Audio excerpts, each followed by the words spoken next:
Welcome to Vihan 20 AI YouTube channel. మా ఛానల్లో Telugu moral stories, horror stories, నీతి కథలు స్వాగతం. హాయ్ మిత్రులారా, హాయ్ నా ప్రియమైన సబ్స్క్రైబర్లారా, ప్రతి ఒక్కరికి పేరు పేరున ధన్యవాదాలు. చూస్తున్నారు కానీ సబ్స్క్రైబ్ చేయటం లేదు.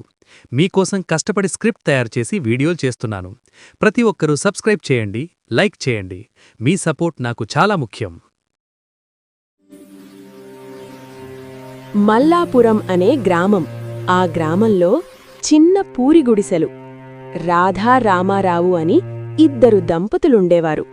వాళ్ళు చాలా పేదవాళ్లు. వాళ్ల జీవన ఉపాధి ఒక గేదె మాత్రమే. ఆ గేదెను మేపడం, దాని ద్వారా వచ్చే పాలును అమ్మితే వచ్చిన డబ్బుతో బతికేవాళ్లు. ఒకరోజు రాధ తన గేదె కోసం గడ్డి తేవడానికి అడవికి వెళుతుంది. దగ్గరలోని ఒక మర్రి చెట్టుపై ఒక మాయ చిలుక కూర్చుని ఉంటుంది. రాధ కష్టాన్ని చూసి ఆ చిలుక ఇలా అనుకుంటుంది. ఈమె ఎంత కష్టజీవి! ప్రతిరోజూ అడవికి వచ్చి గడ్డి తీసుకువెళ్తుంది. కాని ఒక గేదె ఇచ్చే కొద్దిపాటి పాలతో కేవలం వారి ఇంటి అవసరాలే తీరుతాయి. నేను కూడా ఒక ఆవుగా మారి ఈమె ఇంటికి వెళితే నేనిచ్చే ఎక్కువ పాలను అమ్ముకొని వీరు సుఖంగా బ్రతకగలరు.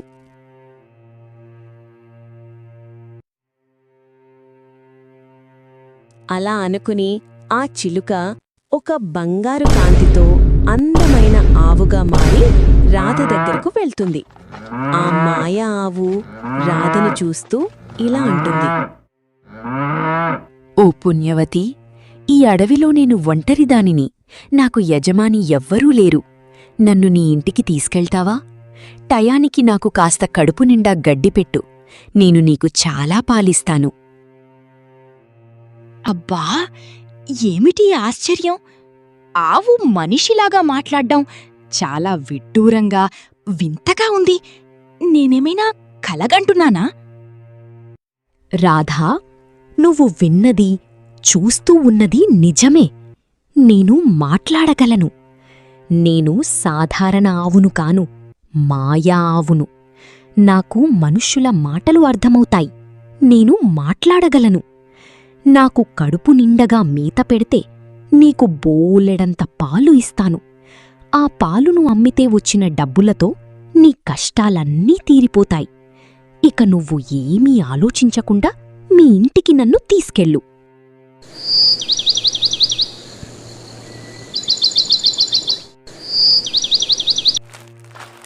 రాధ వెనక ముందు ఆలోచించకుండా సంతోషంగా ఆవును ఇంటికి తీసుకెళ్తుంది.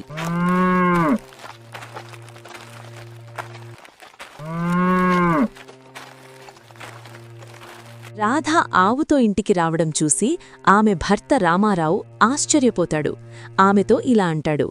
ఏంటి రాధా, గడ్డి కోసమని తెల్లారుజామున వెళ్ళావు, ఈ టయానికి వచ్చావు? నేను ఎంత కంగారు పడ్డానో తెలుసా? ఆ గోవిందయ్య చెప్పాడు, అడవిలో సింహం తన పిల్లలను తీసుకొని అడవి మొత్తం తిరుగుతుందంట. కనిపించిన జంతువులని చంపి తింటున్నదనిసి చెప్పాడు.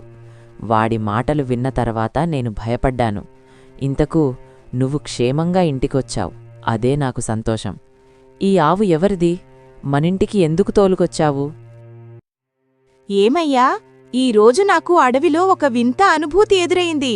ఈ రోజునుంచి మన కష్టాలు, బాధలు అన్నీ తీరిపోయినట్టే. మన కులదైవం వెంకటేశ్వర స్వామి దయప్రసాదం వల్ల ఈ ఆవు మనకి దొరికింది. ఇది మనదే. ఈ రోజునుంచి ఈ ఆవు పేరు గాయత్రి. దీనికి 3 పూట్ల మనం గడ్డి పెడితే అది మనకి బోలెడంత పాలిస్తుంది. ఆ పాలుని అమ్ముకొని మన కష్టాల్ని మనం తీర్చుకోవచ్చు.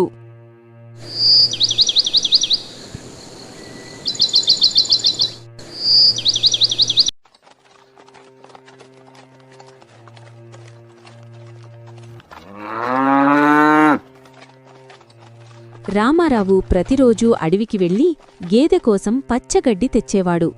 ఆ పచ్చగడ్డిని తిన్న గేదె ఎక్కువ పాలు ఇచ్చేది. ఆ పాలుని తీసుకుని రామారావు జమీందారుకు అమ్మేవాడు. అలా రోజులు గడిచేటి. ఓ కమలా, మన పక్కింటి రాధవాళ్ళింట్లో ఉన్నది ఒకే గేదె.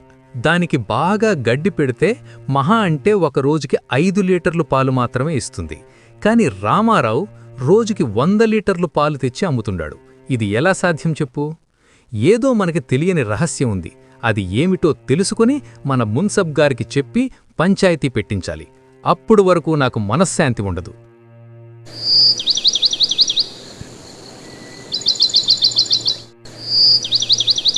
చూడు రామారావ్, మీ భార్య రాధా, మీ ఇద్దరూ చాలా మంచివాళ్లు. మీ కష్టాలు మీ బాధలు నేను చూడలేక మీ దగ్గరికి వచ్చాను. మీకు పాల సహాయం చేస్తున్నాను. మీకు గిట్టని వాళ్లు నిన్ను ఏదైనా చేసి చంపేస్తే మీరు బాధపడకండి.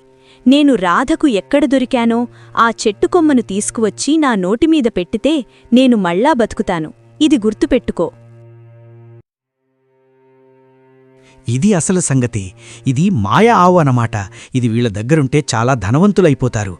అలా జరగకూడదు. నేనే ఏదో ఒకటి చేయాలి. ఆ మాయా ఆవును నేనెలాగైనే చంపేయాలి. అయ్యో గాయత్రి, అలా అనద్దు. నువ్వు నా కన్నబిడ్డలాంటి దానివి. నీ ప్రాణాలకు మా ప్రాణం అడ్డు వేస్తాం. నిన్ను మా కంటికి రెప్పలాగా కాపాడుకుంటాం. నీకు మేమున్నంతవరకు ఏమీ జరగదు. మరుసటి రోజు రామారావు గేదెను గడ్డి మేయించడానికి అడవికి తోలుకోపోతాడు. అడవిలో గేదె గడ్డి మేస్తూ ఉంటుంది. రామారావు చెట్టు కింద కూర్చొని సేద తీరుతూ ఉంటాడు. రోషయ్య దొంగచాటుగా వచ్చి గడ్డి మేస్తున్న ఆవును చంపేస్తాడు. ఆ ఆవు అరుపులకు రామారావు వచ్చి చూసేసరికి ఆవు చనిపోయి ఉంటుంది. దాన్ని చూసి బోరుమన ఏడ్చి తిరిగి ఇంటికి వెళ్ళిపోతాడు. తన భార్యతో ఇలా అంటాడు. రాధా, చాలా ఘోరం జరిగిపోయింది. మన ఎదుగుదలను చూసి గిట్టని వాళ్లు దొంగచాటుగా వచ్చి అడవిలో మన గాయత్రి మేతమేస్తూ ఉంటే గొడ్డలిత్తుతొర నరికి చంపేశారు. మన గాయత్రిని చంపిన వాళ్లని ఆ దేవుడు తప్పక శిక్షిస్తాడు. పద్మా, ఆ మాయావును చంపేశాను. ఇక మనం ప్రశాంతంగా ఉండొచ్చు. ఇక రామారావు రోజుకెంత పాలు ఎక్కడ్నించి తెచ్చమ్ముతాడో చూస్తాం. ఇక వాడికి దరిద్రము పేదరికం తప్పదు. లేకపోతే వాడు మనకన్నా ధనవంతుడైపోతాడా?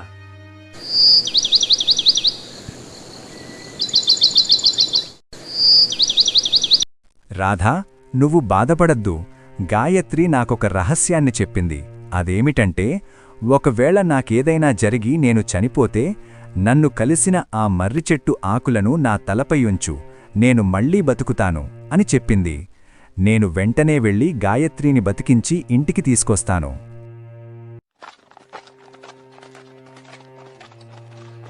అక్కడ్నుంచి బయల్దేరి అడవికి వెళ్తాడు. ఆ మర్రి చెట్టు కొమ్మను తీసుకుని రామారావు ఆ కొమ్మను ఆ గేదెపై అలా కొడుతూ ఉంటే ఒక తెల్లటి సుడిగాలి కమ్ముకుని అందులో నుంచి గేదె మొల్ల బతుకుతుంది. రామారావు సంతోషించి ఆ గేదెపాటి ఇంటికి చేరతాడు. రామారావు రాధని చూసి గేదె సంతోషించి ఇలా అంటుంది. రాధా, మీ కష్టాలు తీరాయి. నా పని పూర్తయింది. ఇక మీకు ఎటువంటి ఇబ్బందులు ఉండవు.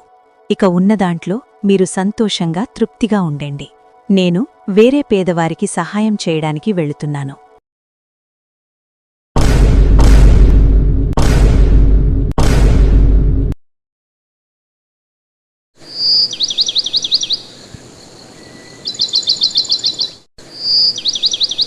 అయ్యో దేవుడా, ఎంత పని జరిగిపోయింది.